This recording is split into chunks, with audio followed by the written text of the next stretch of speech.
우리가 돈이라고 부를 때 그 돈을 믿을 수 있게 만드는 건 대체 뭘까요? 지난 수백 년 동안 그 신뢰의 기준이 계속해서 바뀌어 왔거든요. 자, 오늘은 바로 그 신뢰의 기반이 어떻게 진화해 왔는지 그 거대한 역사를 한번 따라가 보겠습니다. 자, 질문 한번 던져볼게요. 중세시대의 금화랑 오늘날의 컴퓨터 코드 한 줄, 이 둘 사이에 무슨 공통점이 있을까요? 정말 아무 상관없어 보이잖아요. 그런데 사실 이 두 가지가 우리 금융 시스템의 역사를 꿰뚫는 아주 중요한 핵심을 공유하고 있습니다.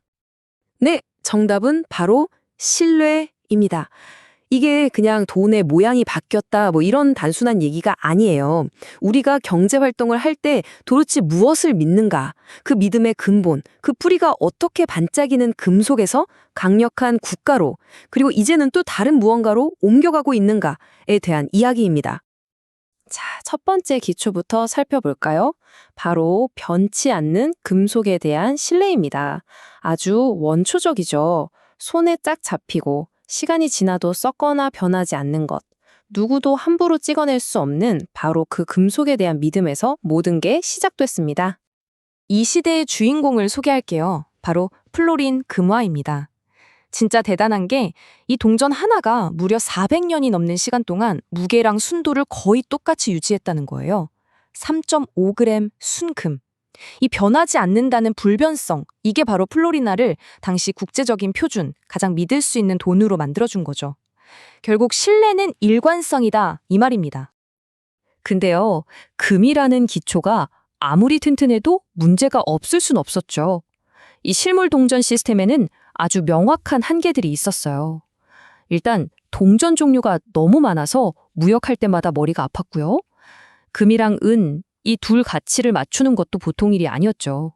그리고 제일 큰 문제는 이 무거운 동전을 배에 싣고 바다를 건넌다? 이건 해적이나 폭풍 만나면 그냥 다 잃는 거잖아요. 너무 위험했어요. 바로 이 지점에서 인류는 엄청난 선택을 합니다. 신뢰의 대상을 아예 바꿔버리기로 한 거죠. 손에 잡히는 물건이 아니라 눈에 보이지 않는 어떤 강력한 기관이 해주는 약속을 믿기 시작한 겁니다. 자, 두 번째 기초, 바로 국가에 대한 신뢰의 시대가 열립니다. 여기서 계층 화폐라는 개념을 꼭 알아야 하는데요. 아주 중요해요. 쉽게 말해서 1계층 화폐가 금화 실물 그 자체라면 2계층 화폐는 이 종이를 가져오면 금화로 바꿔줄게 하는 약속 증서 같은 거예요. 근데 여기서 결정적인 차이가 생깁니다. 바로 거래 상대방 위험이라는 거죠. 약속을 한 그 주체, 예를 들어 은행이나 정부가 만약에 망해버리면? 그럼 그 약속 증서는 그냥 종이 조각이 되는 거예요. 이 흐름을 한번 보세요. 1694년 영란은행 설립부터 1944년 브레튼우즈 협정까지 점차 중앙은행과 정부가 통화 시스템의 완전한 중심이 되어가는 과정이 뚜렷하게 보이죠. 이들은 금이라는 단단한 기초 위에다가 우리를 믿어라 하는 자신들의 약속으로 거대한 신용의 피라미드를 쌓아 올리기 시작한 겁니다. 그리고 마침내 결정적인 순간이 옵니다. 신뢰의 기준점이 물리적인 금에서 미국 정부의 절대 갚을게라는 약속, 바로 미국 국채로 완전히 넘어가 버립니다. 이제 전 세계 금융 시스템을 떠받치는 가장 안전한 자산, 그 기초는 더 이상 금이 아니라 미국이라는 국가의 신용, 그 자체가 된 거죠. 하지만 아시죠? 약속이라는 건 깨질 수 있습니다. 약속을 기반으로 한 시스템은 그 약속이 흔들리는 순간 모든 게 무너질 수 있다는 아주 본질적인 약점을 가지고 있어요. 자, 이제 그 단단해 보였던 기초에 금이 가기 시작한 순간들을 한번 들여다보겠습니다. 1971년, 이 숫자를 기억해야 합니다. 바로 미국이 더 이상 달러를 금으로 안 바꿔줘 라고 선언해버린 해입니다. 국가가 한 약속을 일방적으로 깨버린 거죠.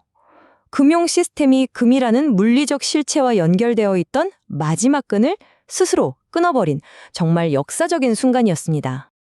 우리가 2008년 금융위기만 생각하기 쉬운데 사실 그 한참 전부터 시스템이 위험하다는 신호는 계속 있었어요. 당시 세계경제 대통령이라 불리던 앨런 그린스펀 전 연준 의장이 남긴 말인데 한번 보세요. 시스템이 붕괴할 확률이 그냥 가만히 있기엔 너무 불편할 정도로 컸다. 최고 책임자 입에서 나온 말입니다. 이게 얼마나 심각한 상황이었는지 알 수 있죠? 이 그래프를 보면 그 불안정성이 한눈에 들어옵니다. 파란 막대가 기초, 즉 미국 국채 공급량인데 완만하게 늘어나죠.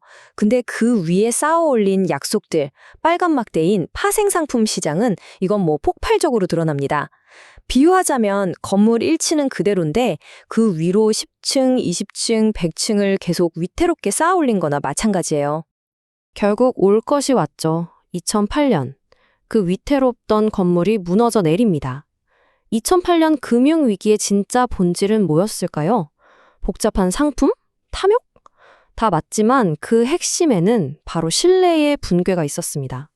어제까지 서로 돈을 빌려주던 은행들이 오늘은 서로를 믿지 못해서 돈줄을 꽉 막아버린 겁니다. 약속의 연쇄고리가 끊어진 거죠. 이 사태를 수습하기 위해 연준, 즉 미국 중앙은행이 나섰는데요. 여기서 연준의 역할이 근본적으로 바뀝니다. 원래는 최후의 대부자, 그러니까 정말 마지막에만 도와주는 역할이었는데 이제는 유일한 대부자가 되어버렸어요.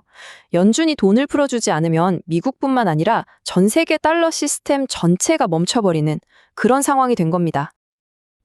자, 바로 이 지점입니다. 국가가 보증하는 이 거대한 약속 시스템이 그 한계를 명확히 드러낸 바로 그 순간, 역사는 새로운 대안을 무대 위로 올려보냅니다. 세 번째 기초, 깨지지 않는 코드에 대한 신뢰의 시대가 열릴 가능성이 생긴 거죠. 시점이 정말 기가 막힙니다. 2008년 10월 31일, 리먼 브라더스가 파산하고 전 세계 금융 시스템이 붕괴 직전까지 갔던 게 불과 46일 전이에요. 모두가 공포에 떨고 있던 바로 그때 익명의 논문 한 편이 인터넷에 조용히 올라옵니다. 이 논문의 첫 문장이 모든 걸 말해줍니다. 순수한 P2P 버전의 전자현금은 금융기관에 거치지 않고 직접 온라인 결제를 보낼 수 있게 할 것이다. 이건 그냥 새로운 기술 얘기가 아니에요. 은행이나 정부 같은 중간 보증인 없이 우리끼리 직접 돈을 주고받는 시스템을 만들겠다. 라는 사실상 금융 시스템에 대한 하나의 혁명 선언이었던 거죠. 아니, 그럼 중간에 보증해주는 기관이 없는데 어떻게 서로를 믿죠? 그 해답이 바로 이 세 가지에 있습니다. 첫째, 모든 참여자가 똑같은 거래 장부를 나눠 갔습니다.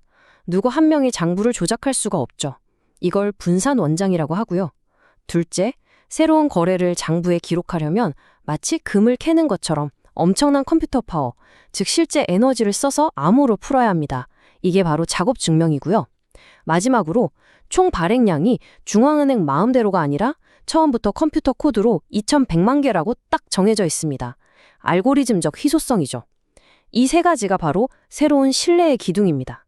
자, 이 표를 보면 지금까지 우리가 달려온 여정이 한눈에 쫙 정리됩니다. 신뢰의 기반을 보세요. 금은 물리적인 희소성을 믿었죠. 달러는 정부의 약속을 믿고요. 비트코인은 수학적인 증명을 믿습니다. 신뢰의 주체가 반짝이는 금속에서 막강한 국가로, 그리고 이제는 누구도 바꿀 수 없는 코드로 옮겨가고 있는 이 거대한 흐름이 보이시나요? 바로 이 지점이 우리가 지금 통화 질서의 세 번째 거대한 전환점에 서 있는지도 모른다는 이야기의 핵심입니다. 많은 사람들이 비트코인을 그냥 투기 자산으로만 보지만 그 본질은 훨씬 더 깊은 곳에 있어요. 비트코인은 어쩌면 금이나 미국 국채처럼 새로운 금융 피라미드의 기초가 될 수 있는 새로운 계층 화폐일 수 있다는 겁니다. 한번 생각해 보세요.